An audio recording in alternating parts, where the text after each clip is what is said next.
All right, everybody. So we're back. Limpnoodle lifestyle, rocking it out.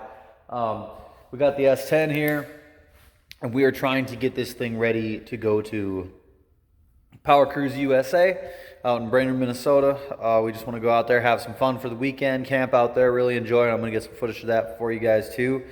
But for now, we're doing a few things. So one, we got some new drag radials on here. They're not new, they're used, but they're the Nitto NT 555Rs. We're hoping those do a little better. They are a 28-inch tire, 10 and a half inch wide rather than the 9-inch wide that we had that was like 26 and a half inch tall. We're hoping to get a little more grip with this. Speaking of grip on this truck, we were at the racetrack a while back. I did realize why the S10 is so hard to catch traction with, you know. This thing, like 50 mile an hour roll, it just blows them off. 60 mile an hour roll blows them off. 65 blows them off. It's not until you get to that 75-ish range, 70 range, that it'll hold.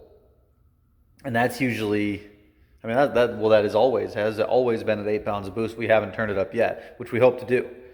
But the reason we're having some issues, I noticed, I'm gonna get my light out here, is because if you look at the top of these shocks, this is full suspension droop. I mean, we're on the lift here. When we get down to static ride height, this shock shows about that much of the shaft. All this is sunk in. So what I'm gonna do, these are some really wide, long-bodied shocks. I'm gonna go ahead and I'm gonna make a new bracket that extends down.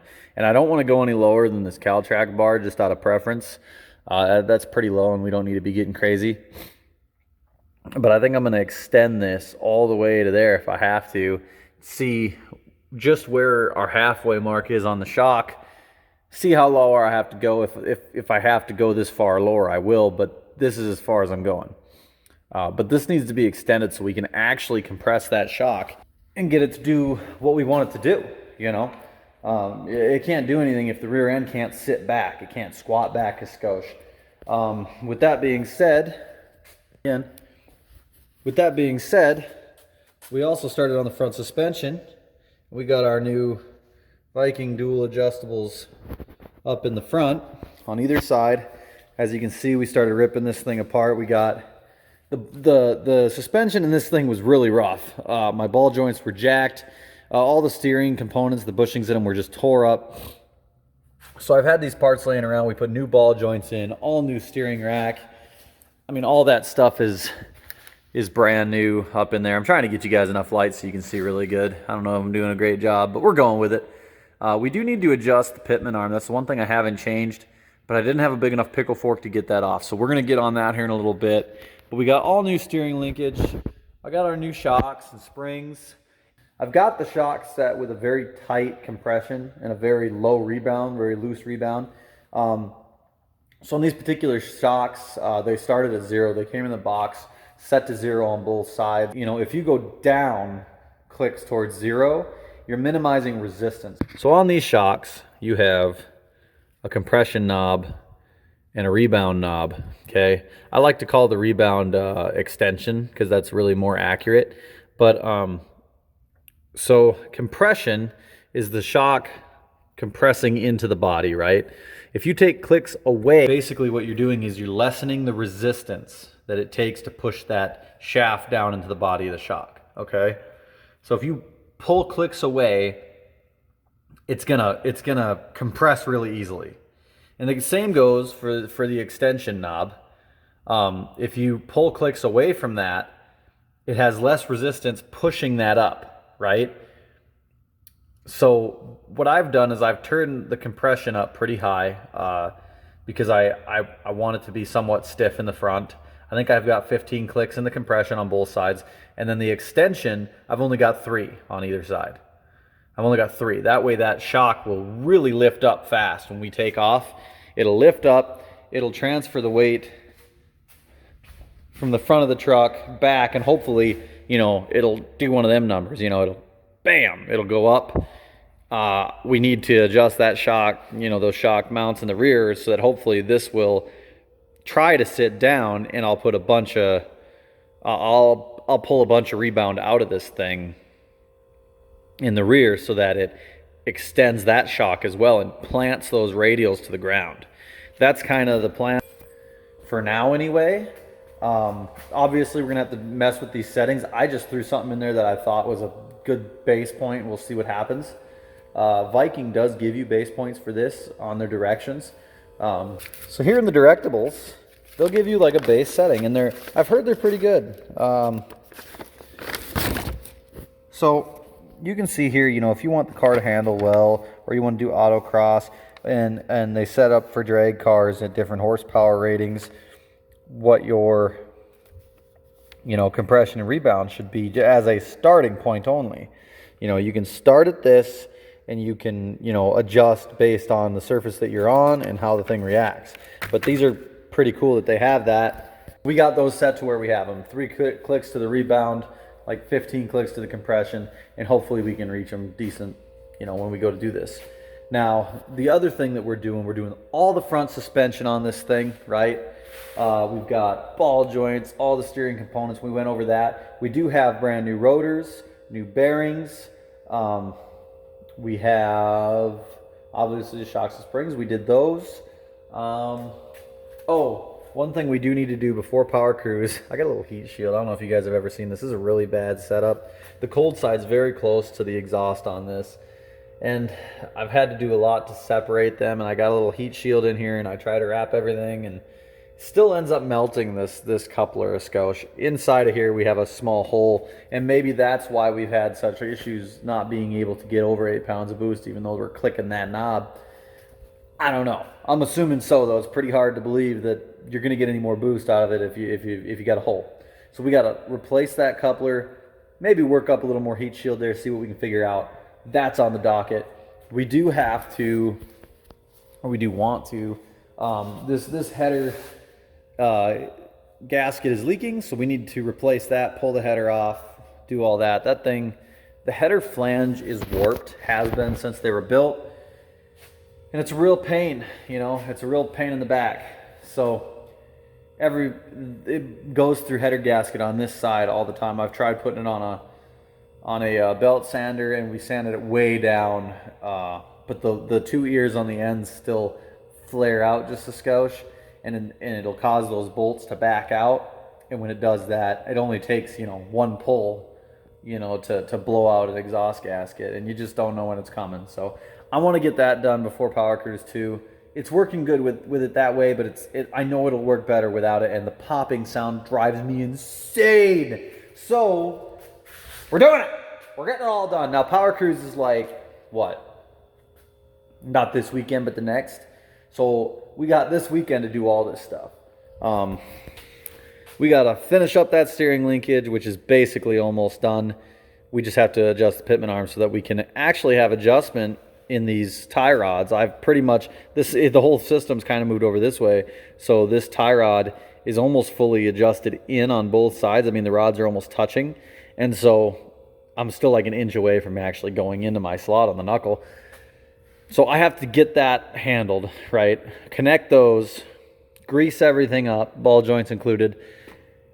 And then I'm okay. I mean, that's the main stuff. But we got to do that. We could do our rotors and bearings. We could do the header gasket. We could do, and we need to do, this coupler. That's a definite on the docket. But that's the for sure stuff. Other than that, I went through, I still had old, they were kind of like stock replacement spark plug wires on this thing. And a while back, I got some TaylorMade wires, the Spyro 90s. Because this is the only wire that I can get to work on this thing, right? You can see the head of this thing. They're like a really stubby, god dang it, a really stubby, here, you know what? I got some on the shelf. They're a really stubby 90-degree head, and they're very nice. They're so nice, dude. This is from TaylorMade wires. These are the only ones I can get to fit on those headers on that truck without touching the header, you know? So these have worked really good. I made a set for the other side, and I swapped the plugs out, and I put all that stuff on, but I was kind of in a rush at that time, so I never did do this side. And I finally got that done just the other day. We went ahead and did that. Didn't take that long. Honestly, it went really well, and those wires fit so good. I'm glad they do. But so that's done. So we're kind of close. We're gonna get it ready. It's gonna do its job, and hopefully this thing can see some real speed out there. You know, there's on PowerCruise they have a straightaway that is the full quarter-mile track plus the shutdown plus, you know, the staging lane. Basically, it's got to be damn near a half mile. I'm not sure, but it's got to be pretty close. So if we can hit it at like a 30 or 40 roll at the start and go that whole way, then this thing should be hitting some pretty good mile an hour, especially now that we have these new fat tires, right? These new taller tires can actually give us the mile an hour that we want to do, because God, those ones were so small before. Should have painted these. We're not going to talk about them. Brakes in this thing aren't that great, but we don't worry about that. At least now we can get all the front suspension done, so I don't feel like it's going to snap and I'm going to frickin' roll the truck every time I take a turn. You know, it handled pretty good. Honestly, it handled really well. You could feel it, you know, sway side to side, and there was like this, what would you call, like a void from like, oh, I don't know, 10 o'clock to 2, roughly. You know, in that area, there was nothing. You'd be going down, like I drive down the interstate, and it would just be like, it'd start veering this way, and I'd boop, boop, like I was playing a game of Pong or something. But that should be all fixed with this new stuff. And the beauty of it is that this is all stock. You know, I didn't upgrade any of this. I just wanted it to be new and ride nice. I don't want it to squeak a bunch. So this is all stock stuff, stock replacement. And it, like the whole steering linkage, the ball joints, all that stuff costs like $85, guys. They're so cheap. I've had the parts around forever. I bought those shocks and springs for years ago. I bought them probably 2 or 3 years ago now. I put the rear ones in because they're really convenient and easy. And the other ones, I was like, we'll get to those, right? But never did. So we got them in now. They're preset sort of, and we'll adjust at the track if need be. Considering my weight bias is so terrible towards the front, I really need this truck to sit back. I need it to transfer weight to the rear if I ever want to catch traction on anything. So we're going to take those springs and we're going to jack that front end up slightly to the point where it doesn't look super stupid. You know what I mean? There's a limit, right? We don't want it to look just dumb. I don't want it leaning back or anything, but I don't want it leaning forward. I'd like it levelish, you know, or close to level. The problem with that is there's probably going to be a big, decent gap here between the wheel and the tire. We'll see what it ends up being. I think it'll look okay. I think it'll look okay if we get it levelish. So just another thing on the docket is to get the suspension done, get the springs dialed in, get the height ready, and really see if we can get some boost to go up here at PowerCruise too. You know, this 8-pound life is fun, but we want to get up there, man. You know, right now the operating system on the ECU in this truck will only support 2-bar. I plan on changing that out in the future, but for now it'll support that. So we can go up to about 14 pounds. And if I can get that coupler fixed, I'm hoping I can turn this up to 14 pounds at PowerCruise. You know, we'll just work our way up. I already have it set pretty rich in the tune, and so we'll just start cranking her up. All right, guys. Well, we went to the store, rented us a fatter pickle fork so that we can get this here pitman arm off of here. We're just going to give her a couple hammers and see what happens.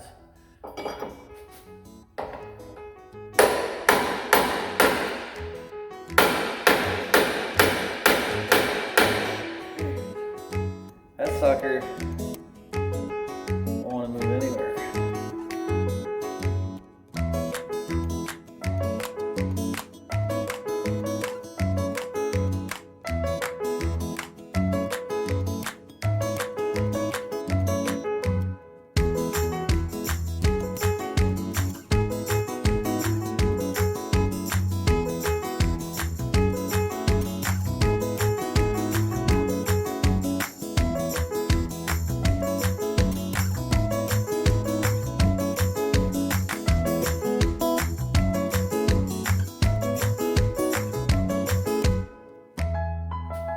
Well, ladies and gents, I think we're moving on to the old map gas torch. We're going to light this thing up, heat up our knuckle here, and heat up our arm, and see if we can't get it to pickle fork its way off there now. Plan B, change have gotten a little more serious. Slightly. Woo, that's a little hot. Settle down now. Much better.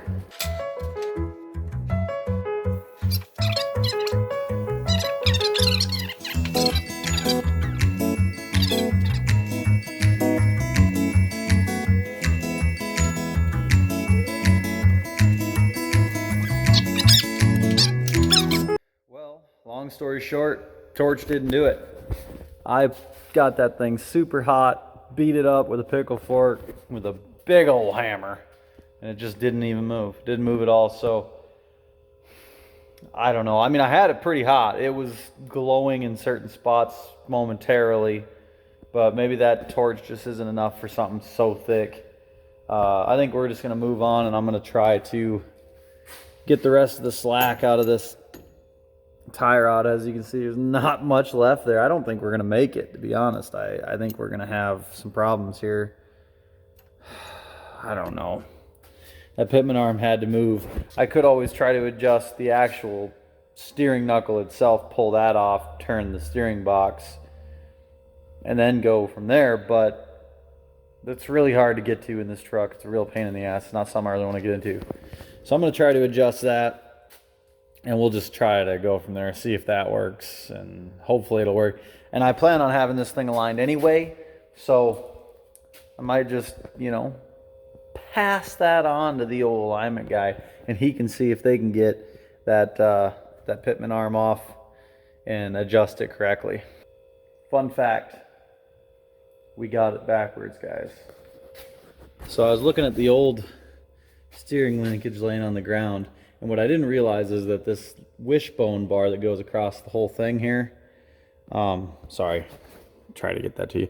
The wishbone that goes all the way across there, that these tie rod ends link to, one end of it is slightly shorter than the other end. This is a long end, this is a short end, and right now we have, you know, this arm that mounts to the frame on the short end,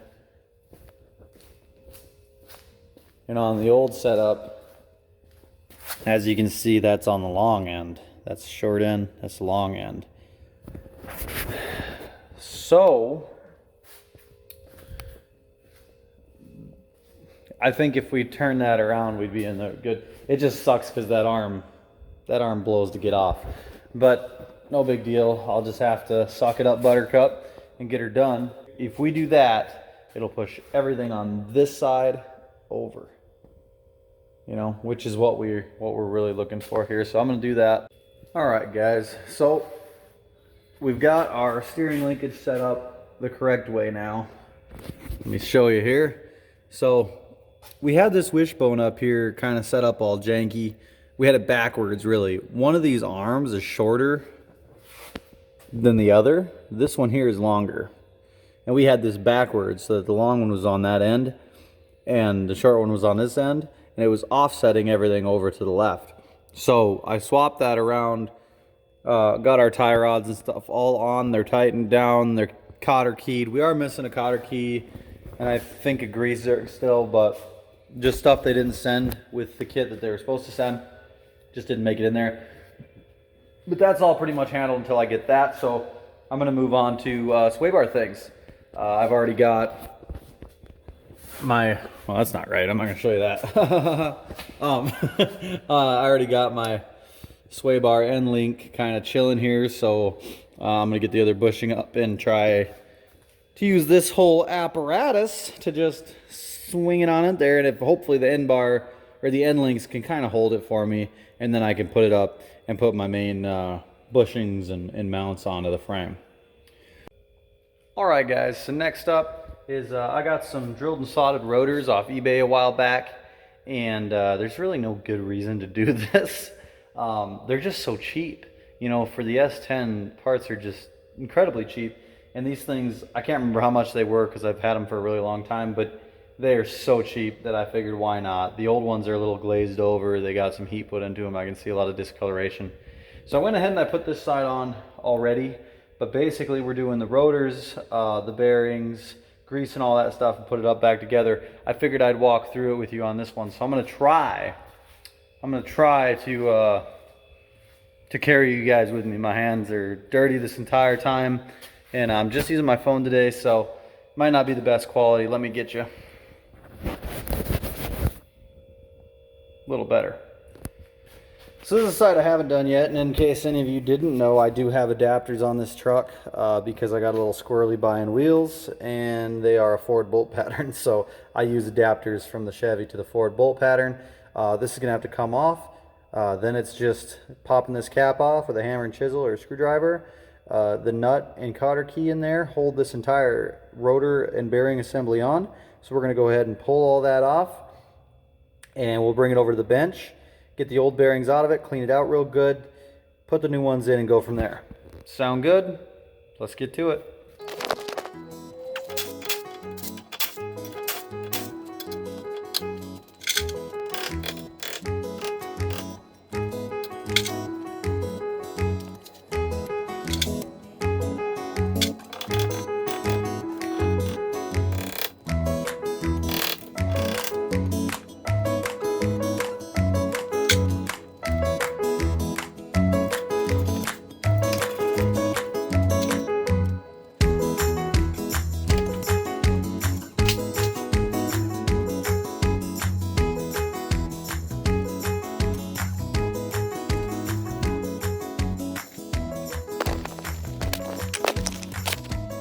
Alright guys, so up to this point you've seen me take the rotors off. As you can see in here, we have a little washer that goes on top of the bearing. We're going to take those out. Well, we don't really need to take them out, but we need to keep this washer. It just keeps your nut from crushing that bearing down. So we're going to keep him. And then we're pretty much getting rid of the whole rotor. Everything that's in there, we don't need none of that. So we're going to wipe this washer off and slide this whole deal somewhere else. Bring in our new rotor. We have our new bearings and our washer. So these rotors that I got, they're a little dusty because they've been sitting on the shelf for a while. We're gonna have to clean these ones off. But these rotors have the race already in them. So when you change out bearings, a lot of the time what you'll have is you have your bearing, right? And then you have a race, which is just a tapered surface, machine surface for these bearings to roll on nice and smooth like. Now these are already pressed in. On the original ones they're pressed in, and you have to press these in if you're replacing them. However, I didn't want to go through it, and it was like $5 extra for rotors that had the races already in them. So we don't need these, they're already in there. We're just going to take our bearing, grease it up, and throw it in. Let me grab my grease. So I'm just using regular, you can use axle grease, I'm just using regular multi-purpose grease for, you know, disc brake, wheel bearings, things like that. This is good stuff. I use it on all the ball joints and all the everything basically on the front suspension. This is what's in my grease gun also. So I'm going to use this stuff, and I'm going to really coat the inside of this. Just be liberal, you know. Go Bernie Sanders on this one, you know, and don't be sparing on it. Really get in there and be the radical grease man. We're gonna get plenty of grease up on that race and in there. And I think what I'm gonna do is I'm gonna flip this over, and I'm gonna do my back bearing first. Something that I kind of want to point out is be careful not to touch the surface of the brake rotor with your hands. Chances are your hands are covered in grease, axle grease and whatnot, and that axle grease will mess up your braking. So try to keep it off of there. If you do get some on there, it's not the end of the world, but make sure that before you install these, you take some brake cleaner, you spray them off, wipe them off with a towel. These are really, really dusty for whatever reason. Oh, because they've been sitting around forever, I guess. But because of that, I didn't mind, you know, rubbing my palm across it just now. So don't use that as an example. I just ran it over there because I had a lot of dust. I'm gonna have to clean these up anyway. regardless. So I'm gonna go ahead and I'm gonna put grease on my race.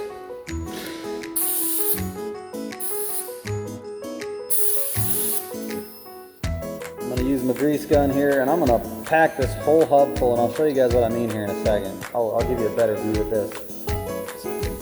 Brightly hair in there, get rid of that.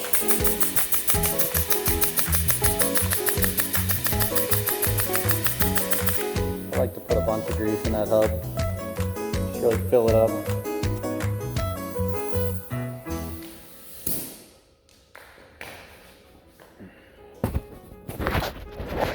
You can see how I did this. So I just wiped grease in there with my hands. I still got to wipe a little more around, and I packed it full in the center. Okay, so once we have this back side all greased up, we'll take the larger of our two bearings. There's a big one for the back and a smaller one for the front. Don't need our race, but we'll take our bigger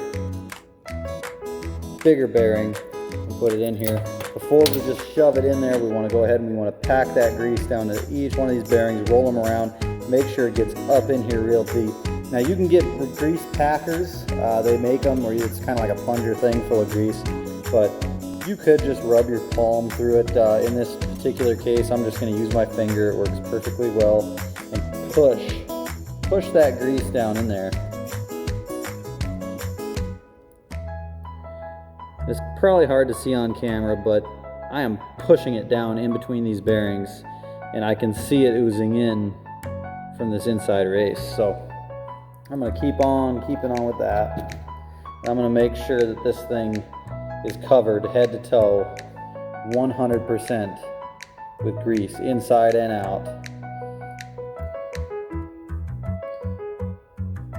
Do not be liberal, or do not be conservative on this deal. Do not be stingy. Lots and lots and lots and lots of grease. Just make sure it's under control, you know what I mean? Don't get it all over the rotor, but you want a lot of it where you want it. So that's packed up pretty good. I'm just going to go ahead and these are tapered, as you can probably see. They're tapered like that. So is the race, so that the narrower end is going to go in first, fatter end pointing towards you. And that's in there. So in my case, I also need my seal. I got two of these, one for either side. This is for the back side of the rotor, and this goes in, the red side goes in first. And you'll see it, there's only one way it really fits.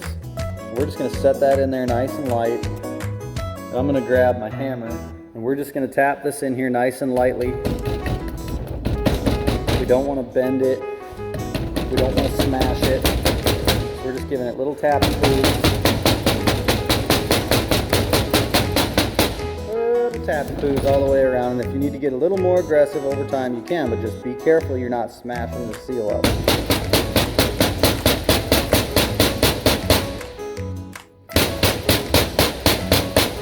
I know my table's loud. We're right on the edge of it, it doesn't have any structure over here.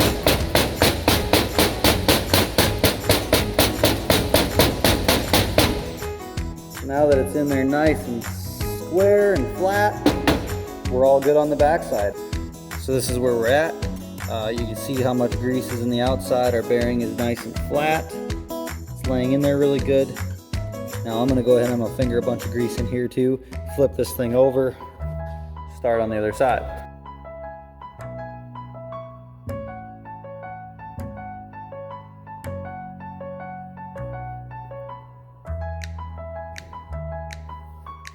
Our seal will hold that bearing in place, so we don't have to worry about it falling out the back. Now we already greased everything on the inside here, so we're going to start on our bearing.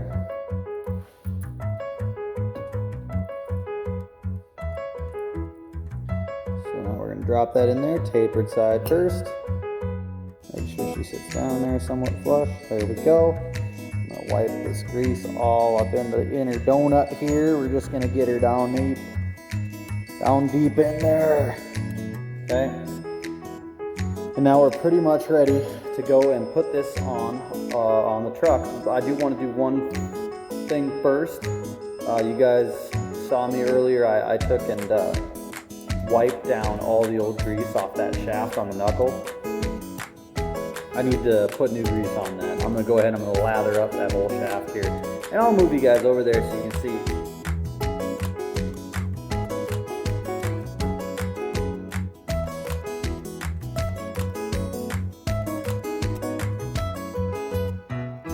All right guys, so I got my rotor, got my bearing in there, and I've got my washer here.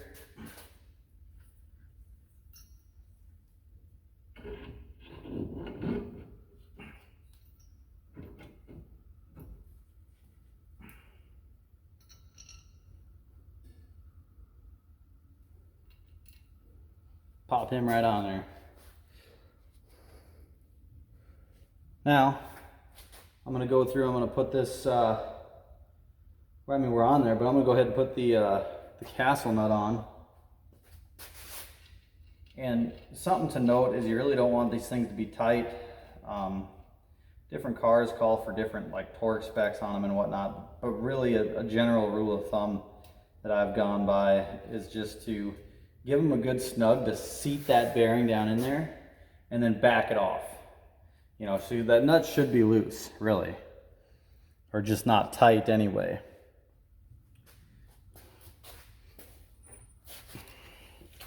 So I'm just gonna go ahead and I'm gonna get that sucker hand tight, right?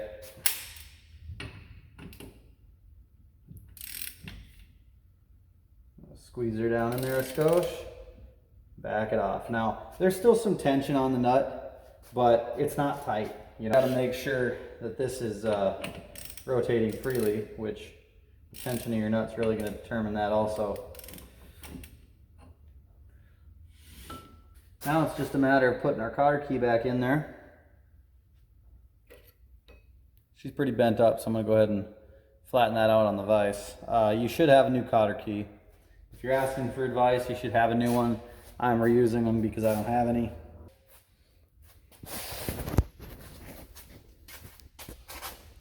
Nuts in, cotter keys in, everything's happy. Now, in order to finish up this whole deal, I gotta put the dust cap back on. You really should clear that out too. Pack that thing with grease. I'm gonna do that right now. Because I mean, look at this nasty, black, dirty grease. We don't want to put more dirt in there. We really want everything to be clean. Set that in there nice and snug. All right guys, so we're back here. I'm gonna work on the rear suspension a bit. A problem I noticed at the track was that when this thing's at ride height, these shocks have about, let me push this up, about that much of the shaft showing, which is nothing, which means I have no compression whatsoever. I know if I pull this shock body down, I just did it, it'll come all the way to here. You know, so we're missing out on a lot of travel there. And these are my CalTrack plates. This is what the shock mounts to. I'm pretty sure that these are meant, you know, I just got ones for an S10 years ago, and I'm pretty sure they're meant for, you know, like an S10 pickup, you know, your 4-wheel drive or 2-wheel drive. An extreme S10 is generally lowered. I think it's like 1.5 inches or something from factory. So everything's lower down here. And this long body shock just, you know, it's too big, honestly. If a guy was smart, what he'd do is he'd buy new shocks, you know, that are a shorter body that fit the truck better. But that would be a bit of a hassle and it'd be a lot more expensive. So what I'm going to do right now is I'm thinking about taking these tangs that are on here that it mounts to and cutting those off and making another bracket that comes down right about there. Try to line it up so that my angle at the shock is the same, but I've got travel all the way out to probably here at full droop, you know, which honestly the shock comes a little below that. Right now it comes to about here, but I don't want it to go any lower than this, so I'm probably going to line it up with the CalTrack bar and try to go about there so we can get more performance out of this rear end. Getting this thing to hook on the street is absolutely impossible, and I noticed I did take it out for a drive the other day with these tires on it. They're not as good as my Hoosiers so far. We're gonna try them again. You know, we got a brand new blacktop asphalt road just down the street that I want to try out, and that's where I tried them before, but they just it just blew them off every time. Now these are a wider, taller tire than what I had before, but the rubber, the compound on these ones is much harder than those Hoosiers were. The Hoosiers were a lot stickier. So I tried taking some air out of them, and I want to mess with this. It's you know, I do have other things going on today. I don't know if we're really going to get too far on it, but I want to at least try to design this in the CNC, just a bracket that'll come down and poke out a skosh. I think that's our plan. That way we can get some travel out of the shock. So here we go. All right, guys. So I think I'm just going to break out the old caliper for one, and I'm going to use a tape measure to get this drop down distance that I want, because this doesn't have to be super perfect. That's just, you know, a rough idea of where I want this thing. Let me reset you. Bam! Get you deep in here. But yeah, so I'm going to go ahead and I'm going to use a tape measure to measure this distance from the bottom of this bracket up to the top of this one, because I might just cut off this whole ear right here. Yeah, I might just cut off this whole ear right here and weld a piece in there. So that's what I'm going to do. I'm going to go from here to there, and I'm just going to eyeball this, because like I said, it doesn't have to be perfect. And I'm going to do 4 1/4 inch. 4 1/4 inch from here down to here. That's going to be our height. And then I think what I'm going to end up doing is cutting this bracket over and down so that I can just fit a square piece right up in there and weld it across both sides, rather than trying to, you know, make a slant or some other thing. We'll end up cutting that ear off, and that'll be the inside width. Now, when I cut this on the CNC table, it's going to be one flat piece, and I'll have to bend up each side. So you're going to have a center, you'll have a side, and a side that I have to bend up. So now that we know our center width, we need to know how far out to come. That'll give us our same original angle. Now all we need is our diameter of our holes. I could just measure the bolt for this, but the holes were good, so we'll try to go off of what they have here. And then we can draw this up on CAD, put her in the CNC, and see if we can't cut it out of some plate we got laying around, I think. We got our drawing here around. Bam, this is our drawing for our bracket. Kind of crude, you know. I mean, I did this myself, you know, I drew this out myself. So our full height, and this is a little easier to understand, our full height is 4.5 inches from the very bottom to the very top, 4 1/4 rather. And then we have 2 bends here and here, right? So the centerpiece is 2.125 or 2 1/8 wide. There'll be 90-degree bends. And then we have the width of this face and this face are both 2 inches. We have 2 holes for the bolt to go through, and that has an inside diameter of 0.58 inches. And that's basically all there is. Now I can draw this up in CAD, cut it out, it'll be nice and clean. I did find some 1/4 inch plate in my stack that will work perfect for this. Looks like I've cut something out of it before. Don't recall, but it's buried in there, so I'm going to have to dig it out. But we do have scrap steel. This should be a free venture. What could go wrong? Well guys, as you can see, we're going ahead and we're cutting these out. I didn't get any of the fabrication process videos for this, so I'll make sure to put in the next video what the finished product is and how it came out and how it looks. In the meantime, we got these done and we had the test, so